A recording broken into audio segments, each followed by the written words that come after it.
আন্তর্জাতিক নারী দিবস অনুষ্ঠানে যোগদান করার পথে বিশ্রামগঞ্জ মাল্টিপারপাস কমিউনিটি হলের সামনে আগরতলা বিশালগড় সড়কে বাইক দুর্ঘটনায় আহত বাইক চালক সহ এক মহিলা। ঘটনা মঙ্গলবার আনুমানিক দুপুর 1:30 নাগাদ। জানা যায়, বিশ্রামগঞ্জ মাল্টিপারপাস কমিউনিটি হলে আন্তর্জাতিক নারী দিবস অনুষ্ঠানে অংশগ্রহণ করার জন্য যাচ্ছিলেন সীমা দাস নামে এক মহিলা।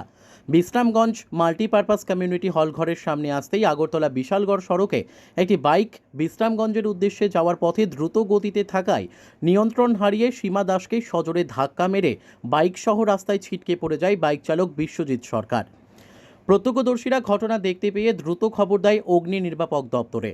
খবর পেয়ে অগ্নি নির্বাপক দপ্তরের ঘটনাস্থলে এসে আহতদের উদ্ধার করে নিয়ে যায় বিশ্রামগঞ্জ প্রাথমিক স্বাস্থ্য কেন্দ্রে।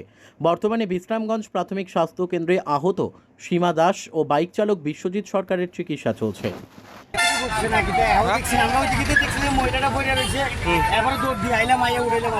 কোন জায়গা এটা? কোন জায়গা? এটা কোন জায়গা আসলে ওটা?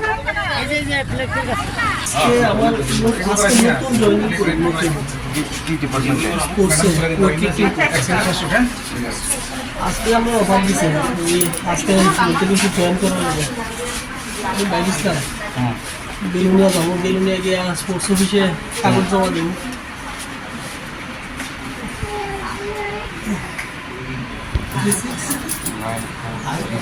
ডবল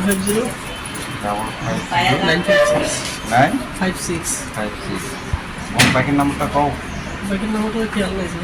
আমার বাইকের নাম তুমি জানো না? আপনার বাসা কোন জায়গা? বাড়ি কোন? বাড়ি খোয়াইতে। হ্যাঁ, খোয়াই। খোয়াই। আপনার কই যেতেছিলেন আপনি? আমি বেলুনিয়া যেতে আছি। Bureau report, news daily Bharat.